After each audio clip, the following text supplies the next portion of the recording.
Mr. Lanre Adediwura. Mr. Lanre Adediwura used to be a TV host, and before he's one of the few people tried being a TV host before they decided to come to mainstream Nollywood.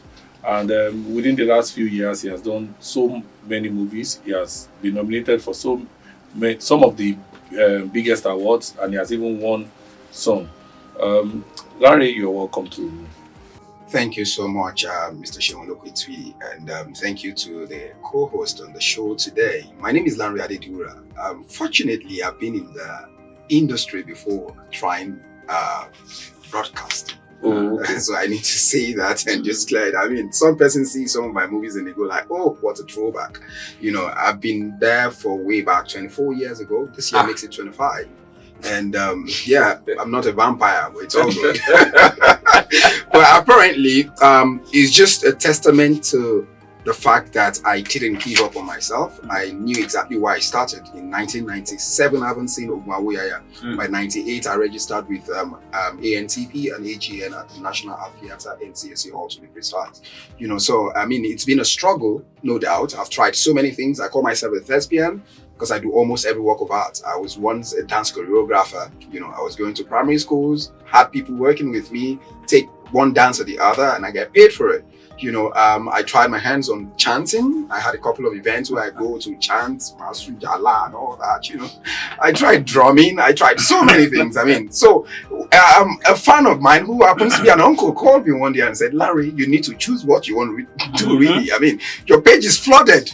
You're doing so many things at the same time. You need to decide. And I think that actually turned things around for me. So I said to myself, okay, fine, you're creative, you're good, you're a writer and all that. I think filmmaking would be it for me. And I decided to do filmmaking full time and acted on the long run, you know, because I followed Mel Gibson a lot, you know, and I know he does both directing and acting. So I thought if he could do it, I can try it as well. So 2014 was when I joined broadcasting as a host on a breakfast show.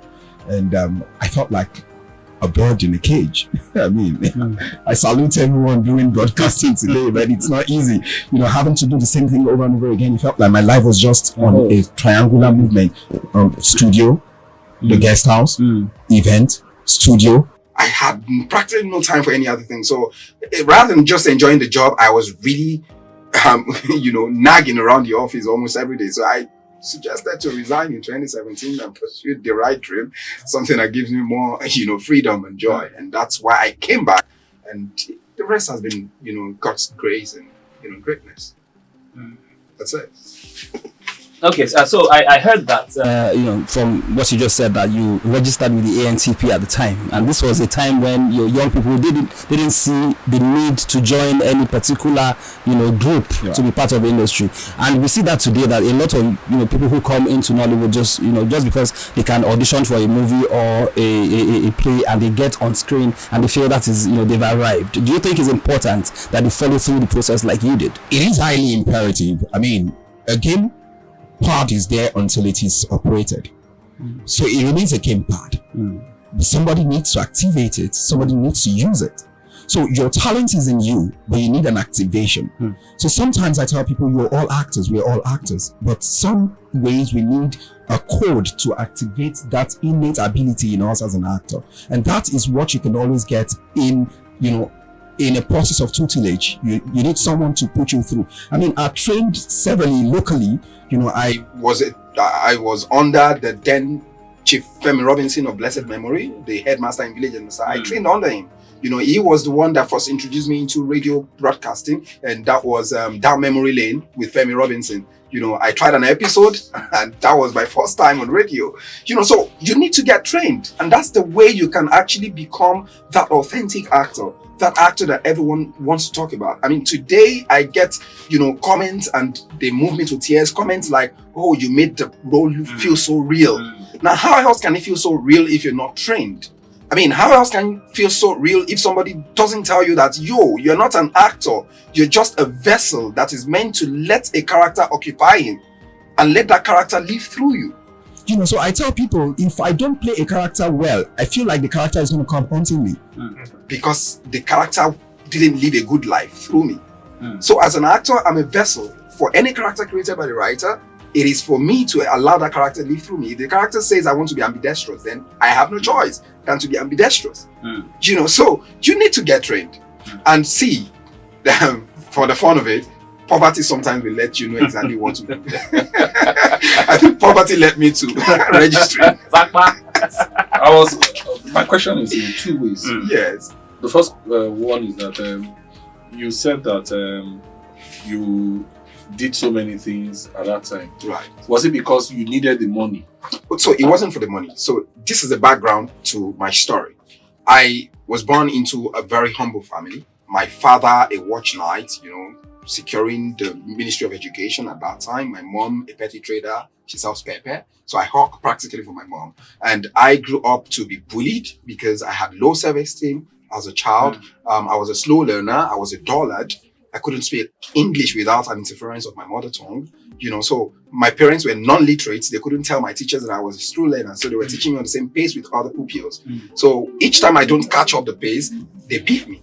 So rather than loving book, I was hating book.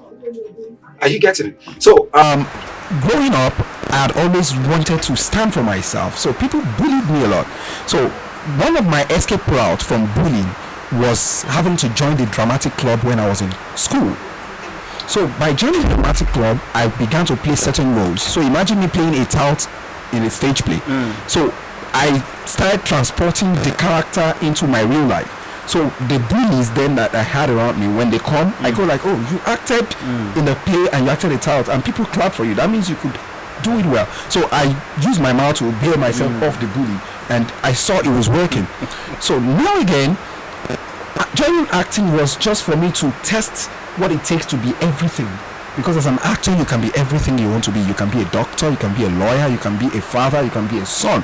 So I needed, and most importantly, I wanted to be a rich boy, a rich father's son, because my parents were, on the humble side. So I got this low self-esteem when I see people that are from the rich home. So I don't get to express myself so well. So the day I had the opportunity of playing a rich man's son and people clapped for me that I played it so well, I began to grow the confidence, and I could face even the richest, kids in school or anywhere. So acting for me was more for me to build my self-esteem, for me to build a career on. So, and that was just the escape route. So I was hawking that time when I saw the poster for Umwawiaya. So I hurriedly sold out just to make the play. Uncle Gogo, Taiwo Azan was the chanter, and that was where I picked my chanting interest from, and directed by Hulabi. So when I saw that play, I said to myself, I really want to act. So I went to Uncle Benga Richards.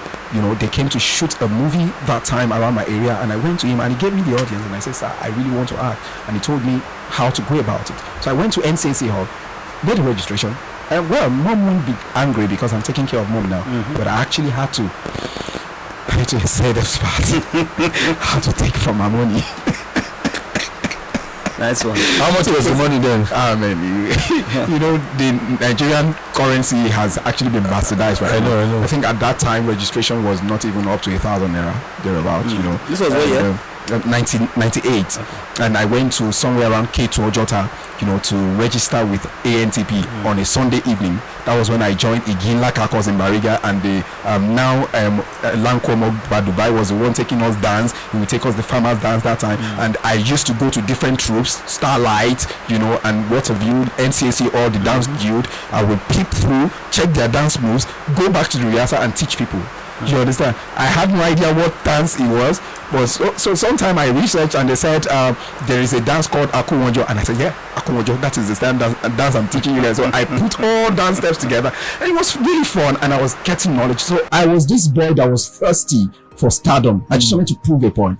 And as God will have it, of 5 children of my parents, I wish them all success eventually, in life, and God will give it to them, but I'm the only graduate amongst them. And that's because I said to myself, I won't allow my parents' status to determine how far I would go in life. You understand? And one time came in my life, I had a major accident, and it was a turning point for me academically. So it felt like my cognitive system was adjusted, and I started having interest for study. So I could listen to you, grasp what you say, and it stays there. I could read a book, and word for word, it started like as cramming. But from there, I began to assimilate with the help of my childhood friend Lanre Adediwura. He began to put me through, took time to teach me. I read literature and government without a teacher, and I could express myself. And before you know it, book was a major thing for me. So I would read Bible passages and go for quiz, and I would be celebrated. So it was becoming fun to read. And that was how I began to go to campuses, polytechnics, universities, ask students, what course do you have issues with? They tell me, I go read the text on their behalf, come back and take them tutorials, And so I decided one day that I'm going to study the English that embarrassed me so much. And I went to Lagos State University to study English and literature. And I was celebrated by lecturers because I really studied. And I knew exactly what I studied, what I read. I came out and I could express myself. So that was when AGN became AGN for me, because AGN wasn't AGNing for me then, because I couldn't express myself in English. So for every audition I go for, I don't even get a waka pass. That was why it took me time to really get a break. So by the time English was no longer a problem, so I began to get comments. I mean, you know what it takes for a Bolanle Austin Peters to give you a platform as a lead character in a play. So one time she came to me and she said, nobody plays a lead in my play and don't become superstars. That was 3 years ago. And I keyed into it. And today, the rest is story.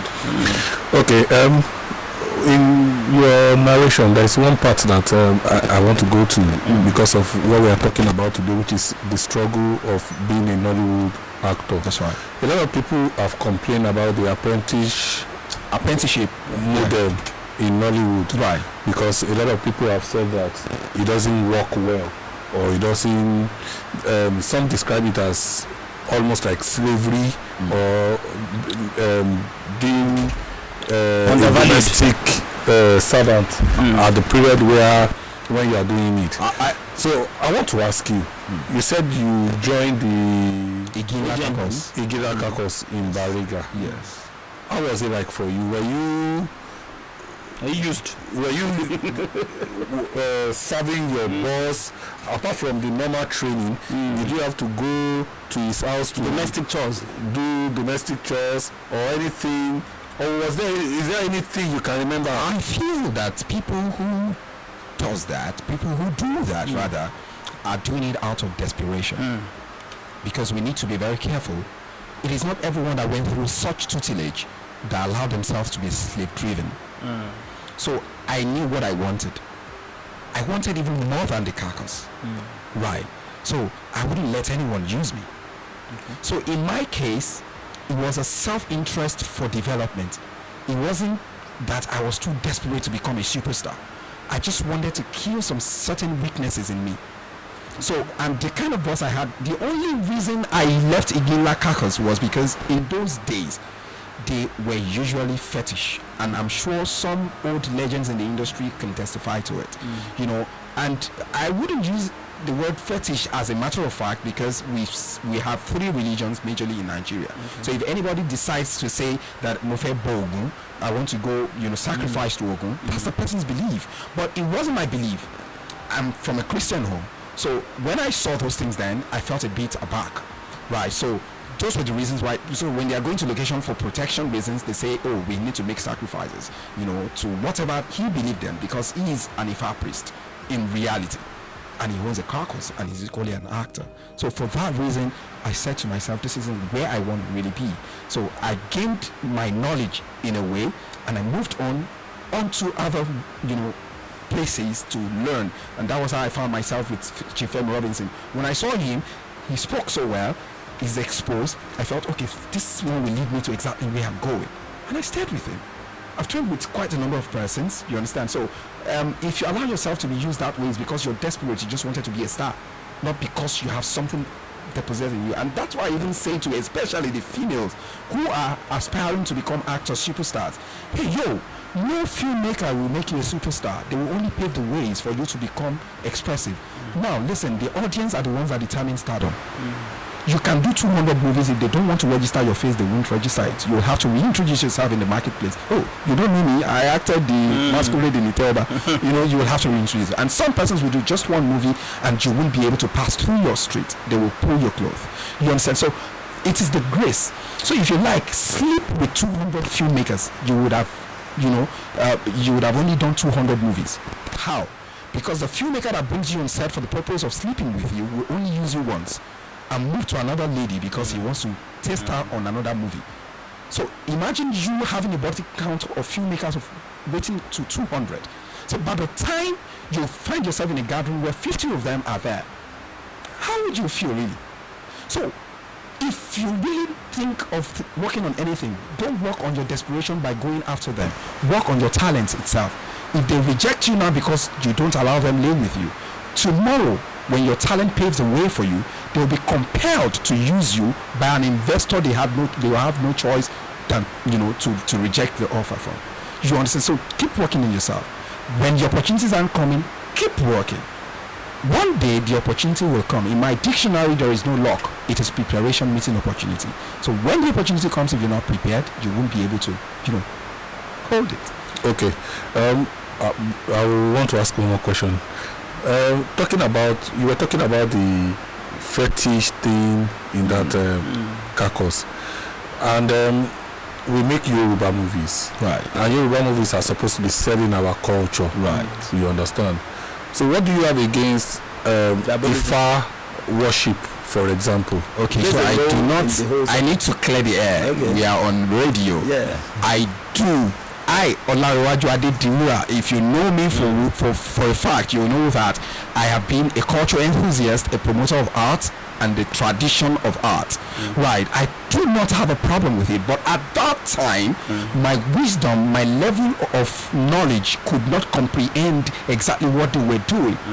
That was what they were doing. Of course, I'm interested. I want to learn. Listen, I know people may twist it. So I only remember that my parents wake up every morning to pray. I will sing some hymns. Same here. I do not remember any time my mother ever poured oil on a stone. So because it was strange to me at that time, right, I needed to move on to do what my parents introduced me to. Don't forget that religion is by virtue of birth. It is where the Creator pushes you that you become. I could have been given birth to in an. I wanted to say that I've had friends who come from strictly. But guess what? By virtue of exposure and knowledge, I learned over time that there is nothing fetish about being traditional. Okay. Right? Because I did African traditional religion in school. And my lecturer told us that if you must attempt this course, you must leave your spirituality aside. And I read quite a number of books like Eshu, the Foe of Man. And there I realized that the Satan and the Shaitan in the Quran is not the same as Eshu Elegbara in the Yoruba mythology. You understand? They run different portfolios. It was Bishop Ajayi Crowther of blessed memory that was doing a translation of the English Bible to Yoruba. Now, exposure made me know this. And over time, I began to be drawn to it. And if you check some programs I did when I was a broadcaster, I was doing wave art and culture. And I was going to record festivals. The Oshun Festival, I discovered by myself the Okeeri, where the tomb of Kunsheba lies. You understand? In Ijebu, I did quite a number of content, without fears of anybody hurting me. I discovered Ogunladidi, the first blacksmith in the world, was found in Ile-Ife, right in the palace of Oni. You understand? Onirisha, where they call Temple of Wisdom. I discovered Ilu Aje in Fiditi, just behind Fiditi in Oyo. You understand? I did so many research. You understand? So currently I don't have anything against it. It becomes fetish when you begin to believe in it. When you begin to invoke spirit into it. We all go to the market to buy drums. Some drums become more sacred than the other, depending on what you call into it. The crown remains a crown until it goes through the process and it becomes the king's crown that cannot be worn by anyone. You understand? So tradition or no tradition, I can decide to wear cowrie shells all through.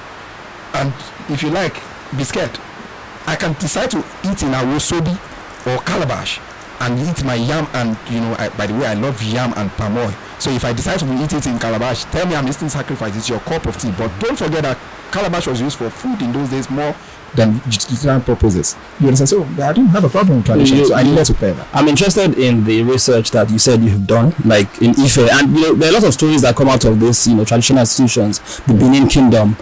Ife, for instance, and you just run through some of those things you came to discover about Ife, just Ife alone. From Ife. Okay, and you're from Ife. And yes. You're not making movies about these stories. We're not amplifying them enough. We're basically just flogging the popular, trends and all of that. Why are you deciding not to go into those traditional stories that would amplify your own culture? Maybe the time has come for me to do it. Okay. By virtue of your question, and I want to say thank you for asking this question, because the truth of the matter is, may God not let the skills we've got in us go to the grave with us. So it brings you down to, some persons encounter me and they go like, this guy is full of ideas and all. But do I have the financial strength to execute these ideas? You understand? Who do I know? The kind of schools I went to, maybe a few persons that I may not have contact with are doing so well, right? So if I had gone to a British international school, I probably would have been a friend to the son of a senator who would have such an investor that would invest in my kind of movie. I have a story currently, it's a mini series titled Abidogun, that is going to review some of these qualities you talked about in our tradition. But to shoot an episode of it, I will need nothing less than 30 million to shoot it. And I have 7 episodes involved in it. So I'm talking about a budget of 300 million. Where do I start from? Do I even have 5 million naira in my account? Do I even have 1 million naira? So it boils down to having better investors. Investors are already coming in. But how do you reach the pool? How do you try? It comes only by virtue of knowing people like you who give us opportunity to speak about our ideas, and all that. I have quite a number of stories. I wrote a story titled Ojoba just to reveal to people about the reason why you have Ojoba in front of most of the palaces in Yoruba land. You understand? And this story has been with me for over 12 years. You understand? Set a month after Biafra War. It is there in my archive. I can film it. Where do I get the kind of investment? Now, to even start with, in 2018, I tried my hand on a production at Pasai.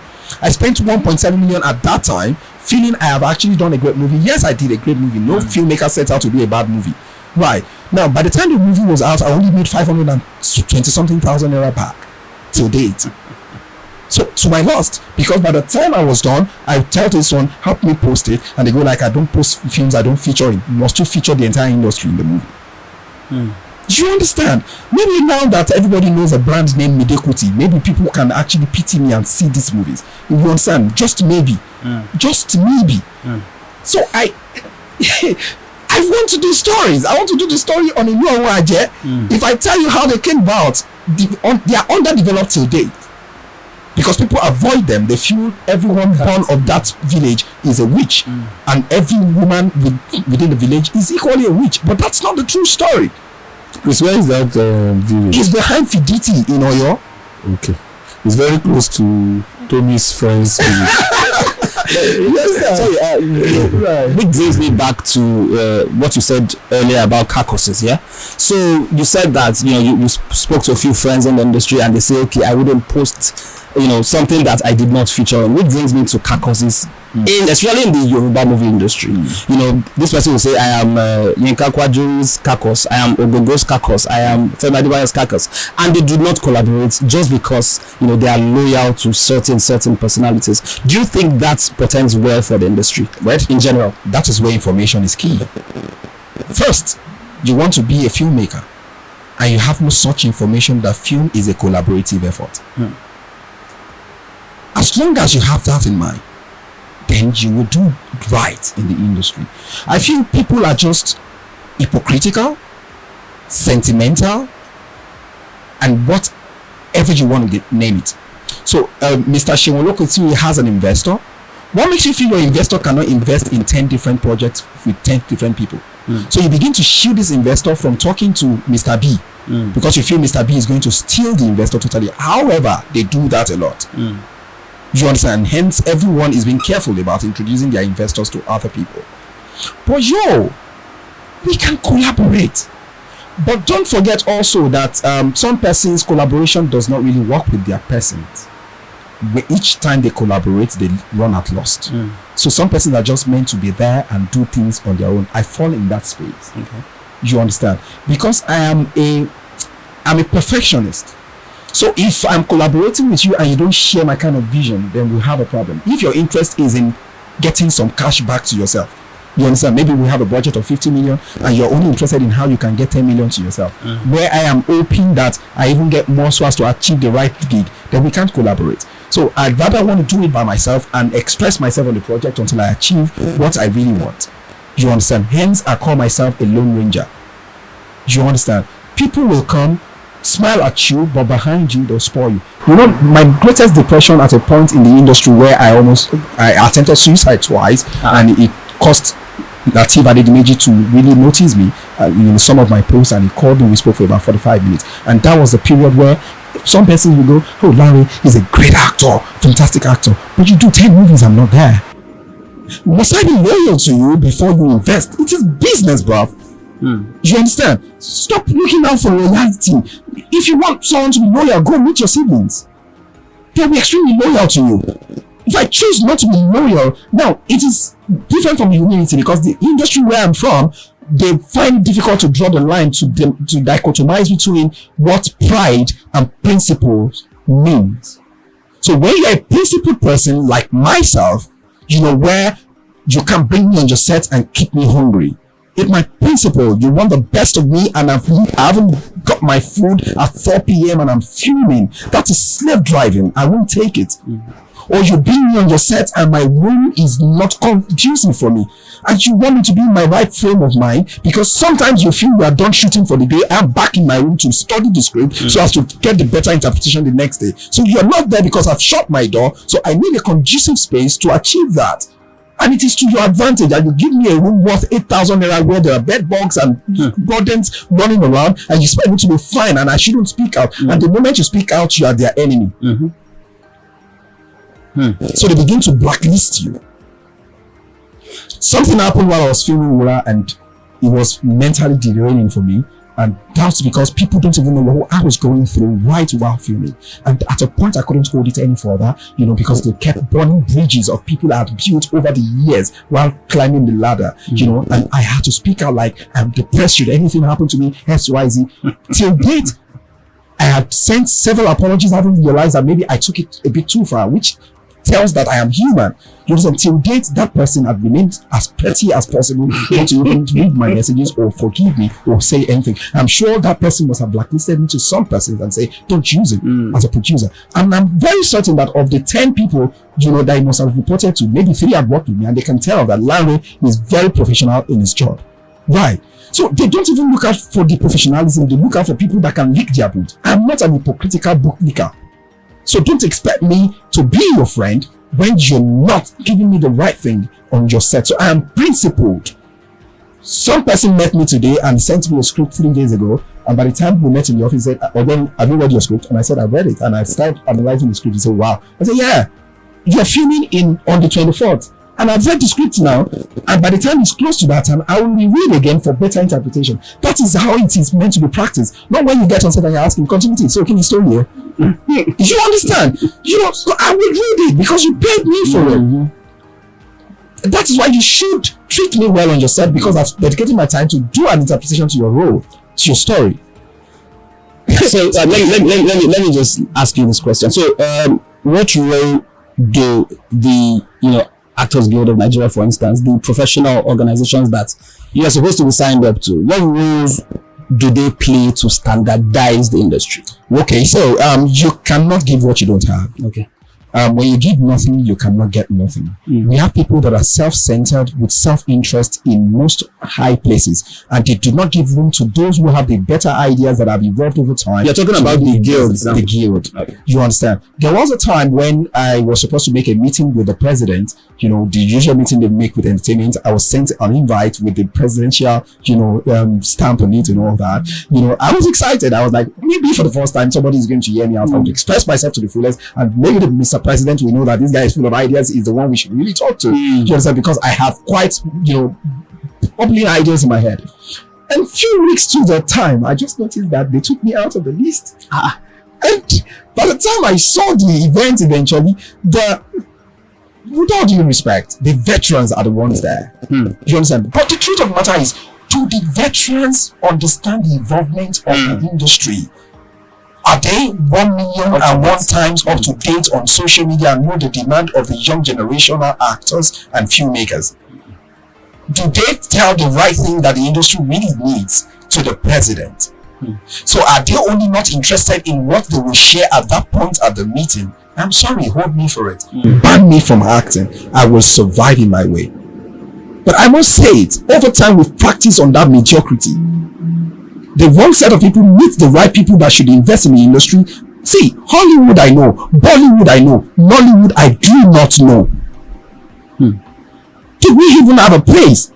The Ososa, the Ogunde's film village that was built years by a father of African theatre, you understand, has remained there, dilapidated without any development. Nobody's talking about it. Do we even have a film village to start with? Now, individuals are owning film village and making a whole lot of money from us. Let's even start with theatre domes. For you to be a theatre producer in Nigeria, you must have a big deal. You must have big pockets, fat pockets. Because to get a hall alone for a theatre practice is a lot before you pay actors and all that. So it is provocating. It is really, it is killing. So when I thought about this whole thing, it was depressing for me. I just felt like, can I ever survive in this industry? Before we come back to this aspect of the industry that is frustrating you, let's talk about the ones that has made you happy. What I mean by the ones that have made you happy, could you tell us about the first role that you feel that brought you out, made a lot of people to know what you can offer? Then who are the producers that you've worked with that you think that they acted most professionally? Okay, so I'm going to say this. Whether I complain about a particular producer does not mean they are 100% terrible. Right? Every producer I've worked with have been wonderful. It's either they don't treat me well and the production comes out well and it gives me other referrals. So that means they've done well on their job. They executed it well. So it's just a thing or two that they should adjust in their setup. Right? So that's to say that I have worked with fantastic producers all my life. However, I've worked with some that I would be forever indebted to. Be it in broadcasting, be it in filmmaking. I don't want to mention names so that I don't leave out a name. So that I don't leave out a name and the person feels like, am I not part of the list? You have to give, okay, for instance, people who have done well, they are flowers. You know what I'm trying to avoid? Because I may not remember all of them. And some might actually be following me keenly. And they'll feel like, I already mentioned, you know, people can be very petty. You understand? So that's why I'm trying to avoid it. But I'm being very diplomatic, right? A name will do. You understand? Maybe a name or two or three that I can remember. That's to say that others should remember. Bolani or St. Peters. Okay.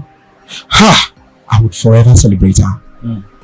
Bolani hit me in the eyes on a performance week on a Monday and the show starts on a Friday. I said, Lanre, like Brother Jero. Like go and read for Brother Jero. The SM was like, man, when performance is on Friday, he said, yeah, Lanre, can't you do it? I said, I can do it. She gave me the major challenge in my life that I could never have imagined I could do. And I attempted it. A whole text play as a lead actor. And I went into my shell and I began to carry the lines. By Wednesday, I was blockings ready. And I started the show without a double. I'm sure D.M.E. Okonlawo, if he's listening, and Omo Midada, they were like this in awe. Like, that was how I got the role of Brother Jero in Trans Brother Jero. And that was a production she told me I've never had to, there's never been any production that I've never had to give a note on the first run. This, I did not give a note. And she said, nobody plays a lead in my place and don't become a superstar. That was the second production I did with her, is a stage production. The first one was Death and the King's Horseman with the most fantastic actor, Olaotimi Fakuni, amongst other actors. Right. So, Agatha Amata, the best boss of all time that I've ever had. She was the one that taught me that no matter the talent you have, if you can't sell it, you are as useless as not having anything. And she told me one thing and said, Lanre, I can sell sand in Sahara Desert. And she brought me into media marketing. You understand? Which was, I became a media sales executive under her. In the 4 years I worked, I even got promoted to becoming the business development manager of Brave TV. Right. That, I celebrate her. I've worked with Roger Sofime, the producers of Wura series. They gave me the biggest platform that I am enjoying right now. And I must appreciate them for that. First, for recommending me, and secondly, for giving me the chances to go through 9 rigorous auditions before I got the role. I celebrate them. You know, I celebrate Yetunde Barnabas. great producer. She's a young producer that is just coming up, but the level at which she treats talent is commendable. I've seen some of her movies and they're really nice. And which are movies I featured in some, and that's why the way I post a movie, you will think she's paying me separately for posting, because to whom much is given, much is expected. Akinola Akanwo, known as Segbowe. Yes, sir. I have worked with him severally. He keeps improving at every negotiation. It's a good thing for a talent when other people recognizes your growth. They recognize your growth and they go like, oh, imagine, let me not give him what I offered him the last time. Because if they keep offering you the old price, you should check your growth level and see if you have really added value. So, but those who recognize the value, you should celebrate them. Him, Bobumbe Paul, Abiola Bobumbe Paul, I celebrate him. Yes, we may not have financial breakthroughs together, but we have moments of encouragement. He was one of the few persons when I dropped directing that told me, Bobo, you dey act. Right? I've worked with him. I've worked with film boy Yemi Murafa. You understand? Director, you see, I told you I was going to forget names. He was one of the directors on Teen Cell. I worked with him on Midnight in Shangisha. Director Ben. I remember. You understand? So I celebrate him. I celebrate quite a number of people that I've worked with. I can't even remember because they are so much in my head right now that I can't even remember all of them. O.T. Bold, Enyayemfe. I celebrate her. I celebrate quite a number of persons that are putting food on my table. Because if you don't understand the story behind every celebrity, it is the seldom that comes. If the money doesn't come with it, you will be most frustrated.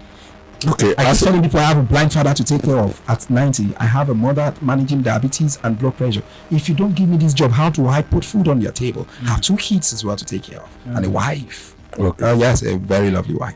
As we are rounding up the program, because we are running out of time now. Can't you run it a whole day? One of the questions I'd like to ask you is, if a young man walked to you the same way you walked to Mr. Femi Robinson today and say, I want to be an actor, what would be the major things you will tell the person? Okay, so I have a couple of people who come into my DM and they go like, I want to be an actor, and the first thing I do is check their profile and I begin to see TikTok dance videos, and I tell them, hey, you need to live what you want to be.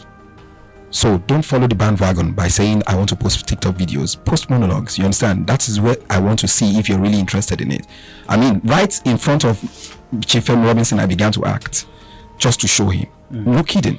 So what I tell them, and that's the most reason why I started an academy, Lanre Adediwura Film Academy. You understand? For people, because I've always loved to teach. I've always loved to imbibe knowledge in people, instill knowledge in people. So apparently it is open for people to register. So once you come to me, the first thing first is I tell you, get registered. Not necessarily with me, but get a tutelage somewhere so as to help yourself activate exactly what you want to do.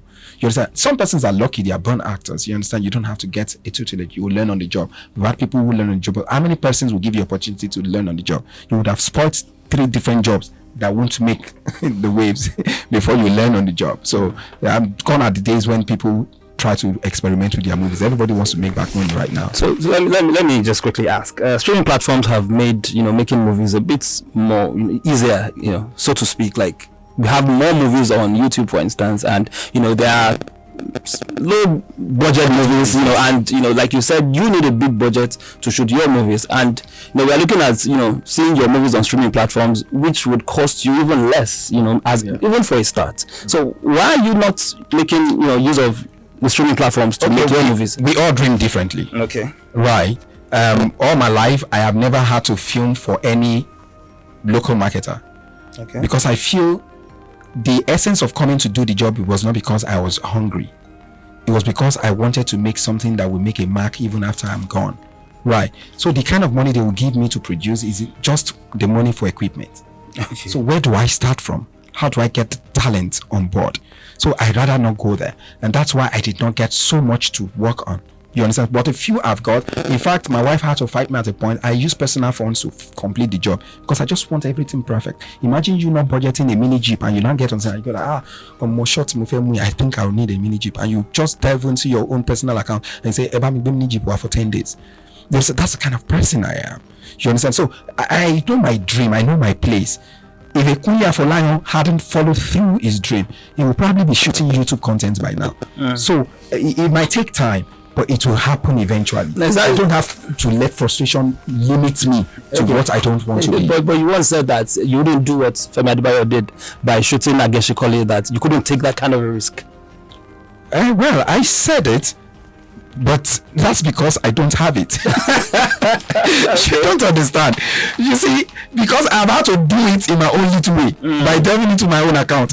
So it means that if I had the kind of money he has, the kind of property he has, or the car he had and he sold, then tendencies I would have done the same thing. Okay. So I only said that because I did not have exactly what he had. Okay. So oh my joy, it is something big. So I feel like the house, when you have not seen money and somebody proposes 2 million to you, you feel like you've seen the best money ever. And the person looks at you like, no, 2 million is nothing now. You understand? But the day you begin to see 200 million and somebody brings 2 million, you're like, what insults? You understand? So it is somebody that doesn't have up to what you have that the person will be marveled by the kind of risk you are taking. So if I'm at his level, I will take such risk as well.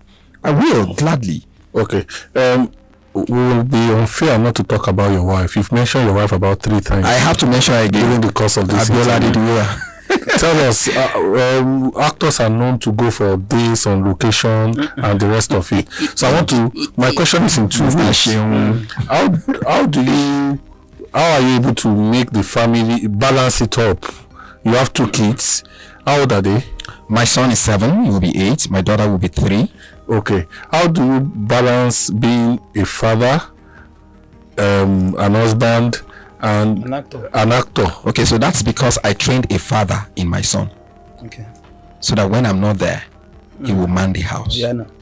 You understand? I'm telling you the gospel truth. Sometimes I call my son on video call and I tell him, how far are you taking care of my wife? None of the house. He's like, yes, I am. I just swept and I laid the bed. Oh, okay. Good. That's a support. You understand? And I think I would have to give it up to my wife, not because we don't have issues, but God just blessed me with her to always condone all of my excesses. You understand? Nobody's perfect. You understand? I don't have a perfect marriage, but she has given me the liberty to explore and the peace of mind to live my dream. So that's why I cannot do without mentioning her. Not because we don't fight, we quarrel, but she has still remained with me for the past 8 years. My final question to you, in one word: life as an actor, is Nollywood lucrative? Okay, so in recent time, it has been more than lucrative. Yes or no?